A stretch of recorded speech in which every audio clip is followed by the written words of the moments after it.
Mapagpalang araw ulit sa inyo mga kabayan.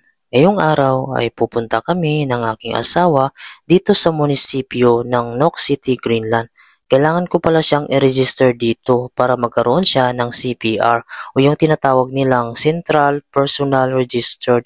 Kailangan din ito pag nag-apply siya ng trabaho. Pag wala siyang CPR mga kabayan ay hindi pa siya pwede magtrabaho. Dahil lahat kasi ng mga bagong dating dito sa Greenland ay kailangang pumunta sa pinakamalapit na munisipyo kung saan na-assign para mag-registered. Ito na nga ay maaga kaming napunta dito. Mayroon pa nga akong pasok nito kaso nagpaalam lang ako sa aking boss para mapa-register siya dito. Kailangan lamang makabayan dalhin niya yung passport niya at yung papel na binigay ng ministry nung in-apply ko siya dito ng visa. Bali mga kabayan ay saglit lang kami doon kasi wala naman masyadong tao. Hindi naman kasi gaano kadami dito ang nagpare-registered mga kabayan. So ngayon ay pauwi na kami. Nag-snow pa nga nito at umuulan pa. Bali, aantayin pala namin na i-email yung kanyang CPR mga ilang araw daw, sabi nung naka-assign doon. Pag makuha na yung CPR mga kabayan, pwede na siyang mag-apply ng ATM sa bangko at pwede na din siya mga kabayan mag-apply ng trabaho. Plano talaga ng aking misis na magtrabaho dito pag mayroon na siyang CPR. Siyempre, sinabi niya lang dati mga kabayan doon sa immigration na aalagaan niya lang ako dito. Dahil nga, hindi naman pwede mga kabayan na sabihin mo na magtrabaho ka dito. Alam mo naman sa atin sa immigration ay mahigpit. Dahil yung visa niya mga kabayan ay family visa naman.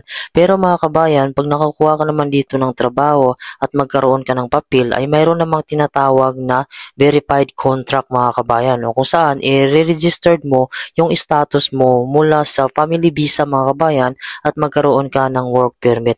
Pero siya dito mga kabayan ay open working permit naman siya dito. Pwede naman siya magtrabaho kahit ilang company, kahit anong oras mga kabayan at ilang oras yung pwede niyang trabahoan dito. Kasi yung visa niya ay nakadikit naman sa akin, tinatawag na family reunification. Dahil titingnan din yan mga kabayan, pag nag-apply ka ng reunification visa dito, gaya ko mga kabayan, ay pwede kong madala yung aking pamilya, yung partner ko at yung mga anak ko na below 18 years old.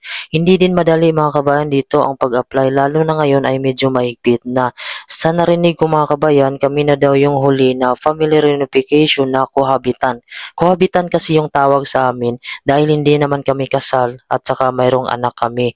Pero sa ngayon daw, ang ina-allow na lang daw nila dito, ayon lang sa aking narinig mga kabayan, ay dapat yung kasal. Dahil naghihigpit na ngayon dito sa Greenland, hindi naman kasi gaano karaming tao dito para lahat na lang mga kabayan ay makapunta dito at magtrabaho. Halos kasi dito lahat ng mga store mga kabayan, supermarket, mga mall dito, restaurant, ay halos mga Pilipino na talaga ang nagtatrabaho. Nakarang taon ko pa yan narinig mga kabayan na maghihigpit na daw sila dito about sa family reunification. Pero ngayon lang ata pinatupad nila. Pero hindi ko lang alam kung naging effective na talaga kasi ayon lang din sa aking source at hindi ko pa nasusubukan. Paano ko nga ba nakuha o na-apply yung aking misis papunta dito sa Greenland? Since meron kaming relasyon at mayroon kaming anak, ito yung dahilan mga kabayan kung bakit ko siya nakuha dahil papasok ito sa cohabitant na tinatawag nila dito.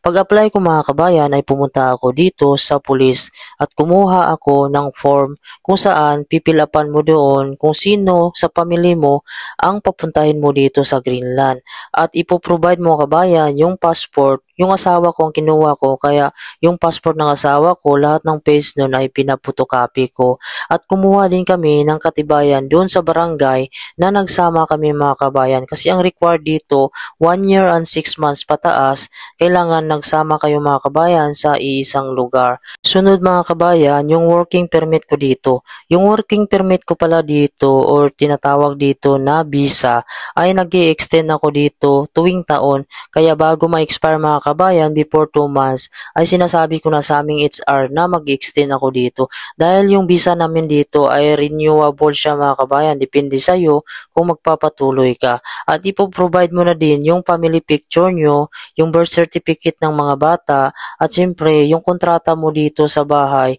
na panigurado mga kabayan na mayroon siyang matutuluyan pag napunta sa dito at iprovide mo na din yung payslip mo dahil titingnan doon kung sakto ba yung sinasahod mo na mabuhay mo ang iyong pamilya.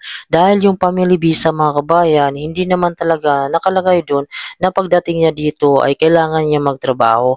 Pero pagdating dito mga kabayan ay allowed naman siya magtrabaho dahil nga ay open work permit siya kahit ilang company at ilang oras mga kabayan hanggat kaya niya ay pwede siyang magtrabaho dito dahil hindi naman yun bawal dito sa Greenland.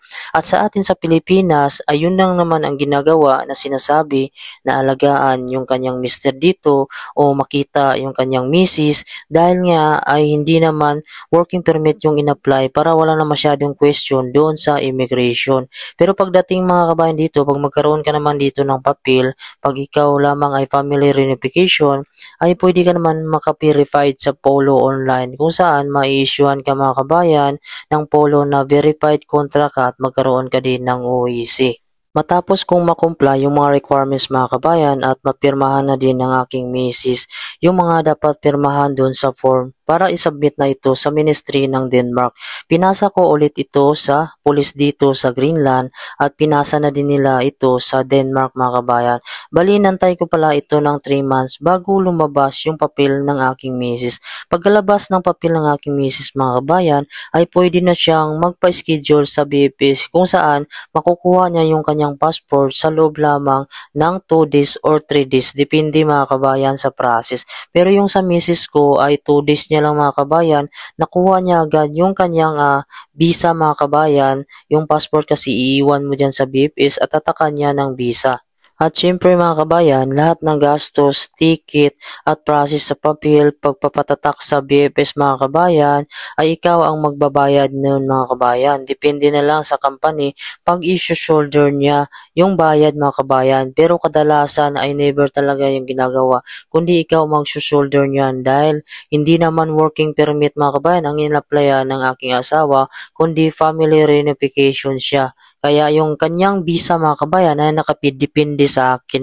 Pag wala na din ako dito mga kabayan ay mawala na din ng visa yung kanyang visa mga kabayan dahil nakadikit lamang siya sa akin. Pero yung kanyang visa ay pwedeng maging work permit pag mayroong company na mag-issue sa kanya dito ng papel at makonvert yung kanyang family visa sa working permit mga kabayan.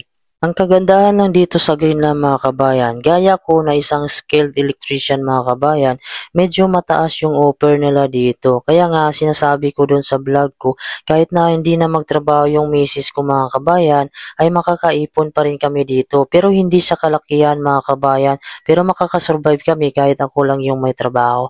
Pero yung misis ko ay gustong gusto niya talaga magtrabaho dahil nga hindi siya sanay na hindi nagtatrabaho mga kabayan. Dahil nga yung misis ko ayaw niya yung sa kwarto mga kabayan na wala siyang ginagawa. Okay lang pag nandito na yung mga anak namin. Siyempre mga kabayan, hindi ko naman talaga iasa din yung anak ko na ipaalaga sa iba. Siyempre iba talaga mag-alaga yung nanay mga kabayan. Sa ngayon ay sakripisyo muna yung ginawa namin. Iniwan ko muna yung mga anak namin doon sa aking mga magulang. Pero yung mga magulang ko mga kabayan ay talagang napaka hands-on naman talaga nila sa aming mga anak.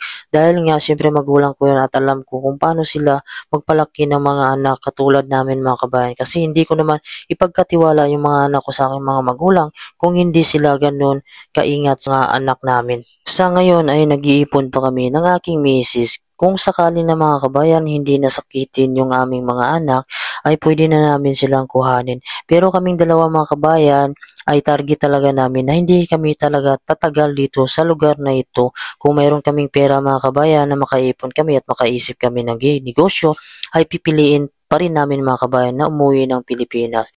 Bago nga kami uwi sa aming bahay mga kabayan, ay dumaan muna kami dito sa Pinoy Restaurant kung saan yung may-ari nito, Pinoy at Pinay mga kabayan ang nagpapatakbo dito at yung nagluluto ay mga Pinoy din mga kabayan. Madalas kaming kumakain dito dahil nga madalas din namin namimiss yung mga pagkain Pinoy. Masarap kasi sila dito magluto mga kabayan. At hanggang dito na lang yung aking video. Maraming salamat po sa laging panonood at ingat po kayo palagi and God bless you all po.